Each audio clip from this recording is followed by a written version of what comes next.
Welcome, ladies and gentlemen, to the Sea Files, another drive along.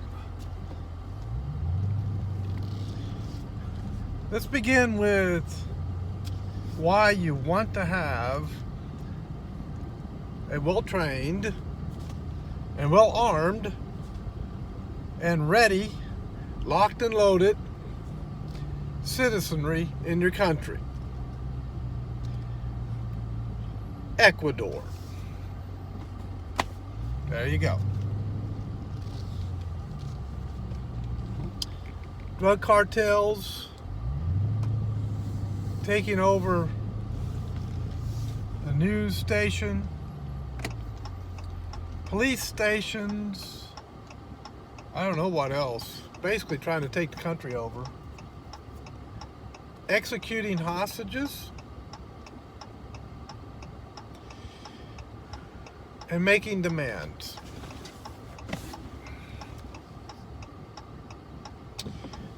You know, that's not as easy to do if you have 100 people with firearms pointing at you, ready to pull the trigger.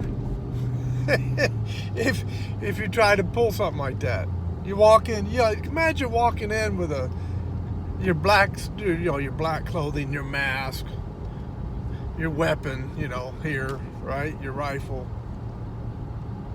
Usually semi-automatic. And you walk in and you're like, everybody on the ground. And about the time you say on the ground,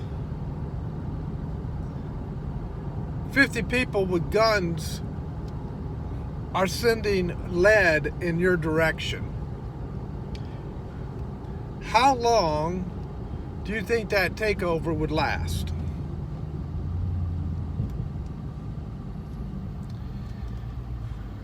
That's why the Second Amendment is so important, folks. The Second Amendment is very, very important. So, we don't ever want to give up the Second Amendment up in this country.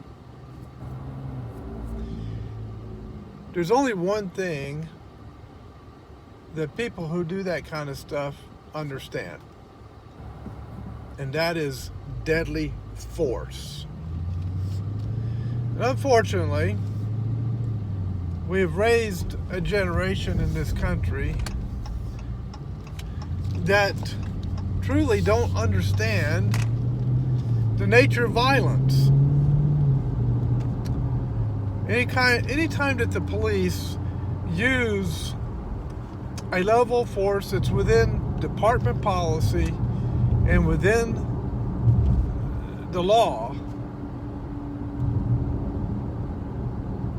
and they use the force to take a resisting subject into custody, depending on levels of resistance. There are different levels of resistance and different levels of force for the different levels of resistance. Or they shoot some guy coming at them with a knife who's within 21 feet and closing fast. And the country goes ballistic. They didn't have to shoot him. Why couldn't they have shot him in the leg instead of shooting him, shooting to kill? The cops are shooting to kill. I hear that all the time. It's such an ignorant statement. They use the amount of force that they use because it is reasonable and it is necessary to stop the threat. Cops do not shoot to kill. They shoot to stop the threat. Once the threat stops, the bullets stop flying out of the gun. If you have somebody that's on drugs, they may not stop until they bleed out.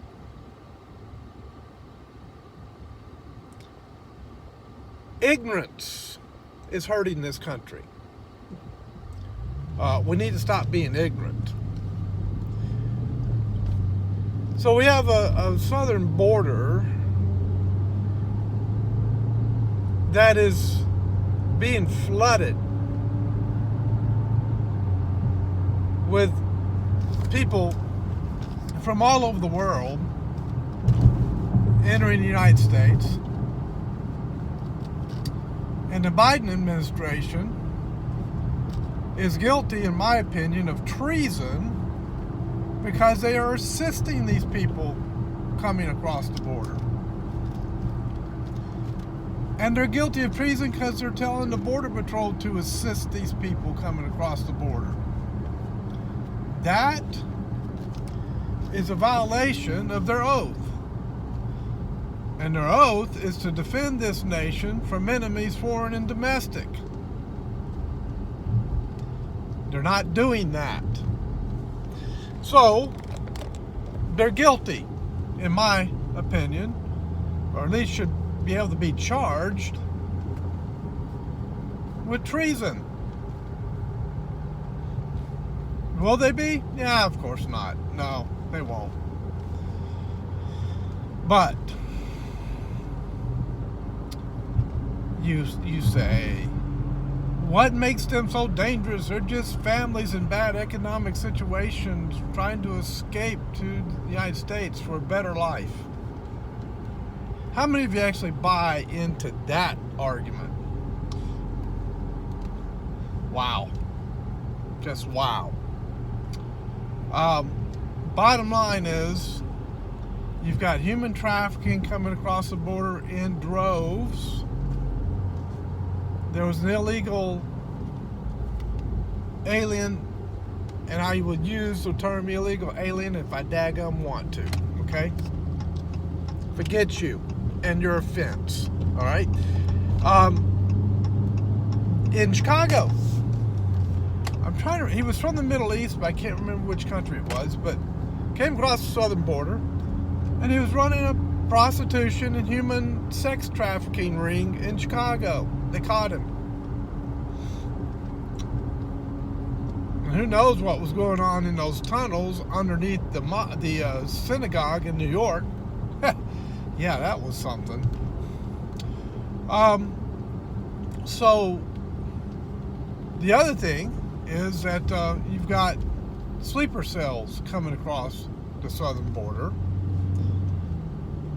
probably by the tens of thousands.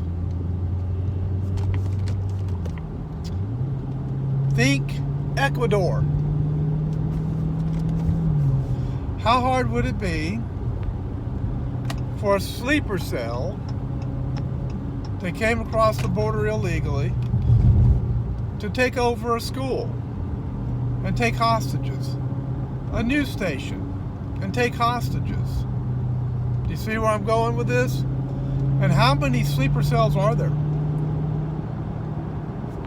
And how much is the UN providing for them? Is the UN providing weapons? Are they providing weapons for these sleeper cells? Are they getting weapons and things like that? Providing them with food and shelter?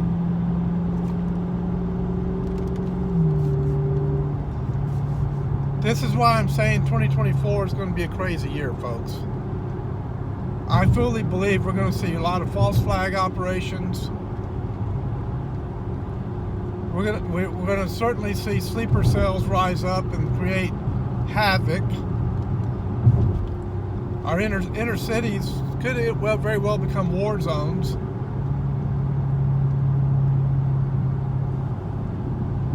And we got economic problems. We've got manufacturing issues. We're not independent when it comes to energy. There's a lot of issues going on. And what are we doing? We're raising a generation that doesn't understand the nature of violence.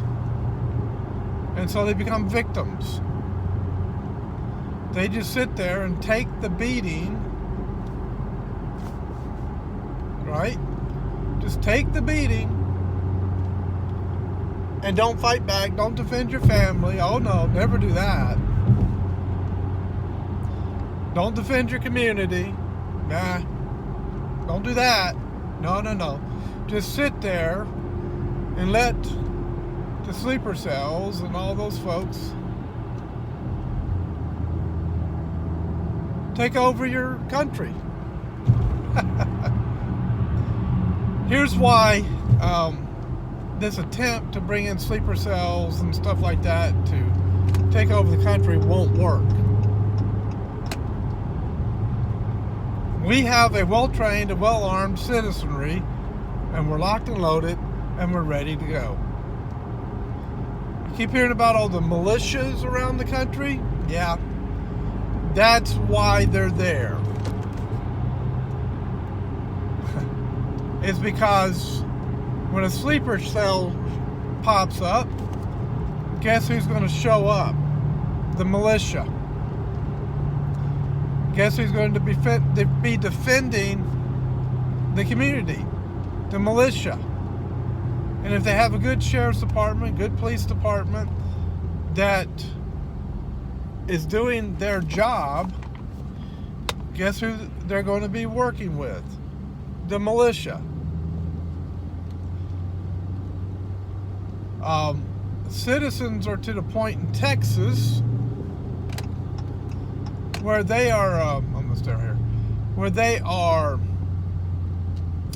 about ready to take their militias that are in Texas, gather up their arms, go to the border, and tell the Border Patrol, get out of here, get out of our way, we're going to secure this border. You guys just get on out, move, get out of the way, just get out of our way. Don't get in our way. You don't want to get in our way, because we are going to secure this border. I guarantee you, when you get a bunch of angry militia citizens on that border, and they're basically saying, don't you dare cross, or you're going to pay a heavy penalty. And we're not talking processing, okay? How many people do you think are actually going to cross that border at that point?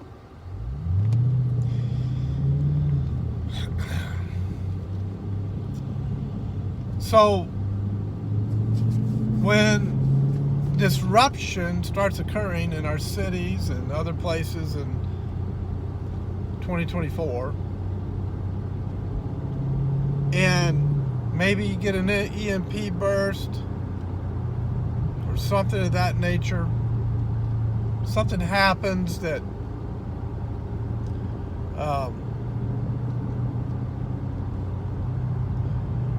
causes everything to shut down, and then you've got armed insurgents, you've got armed sleeper cells coming into your community and starting to take hostages, kill people, shut things down. I doubt you're going to be concerned about your kids' college fund at that point. You know, the people in the Gaza Strip today are not thinking about their kids' college fund, are they? Or are they going to be able to get that new car they want? No, that's not where their head is. And if we don't watch our P's and Q's, that's not going to be where our head is either. So today, my message is, be ready, be prepared, get your spiritual life right, get right with God, get right with Christ, get your head together, and be ready to defend your family, your community, your neighbors, and anything else that you need to defend to protect against an evil insurgency. Because they want to declare, they want to cause major disruptions in this country. That's what the movie Civil War is all about. And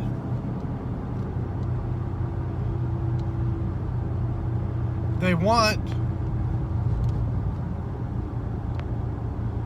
to shut down the 2024 election by any means necessary, and they are dead serious.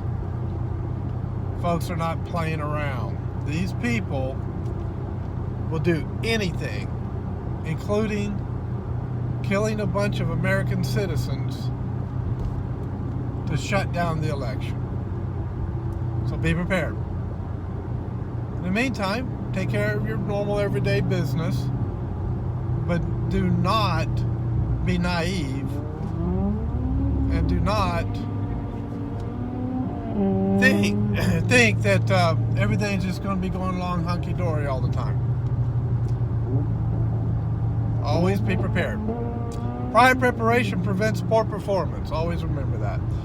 God bless. I'll see you next time on the C-Files.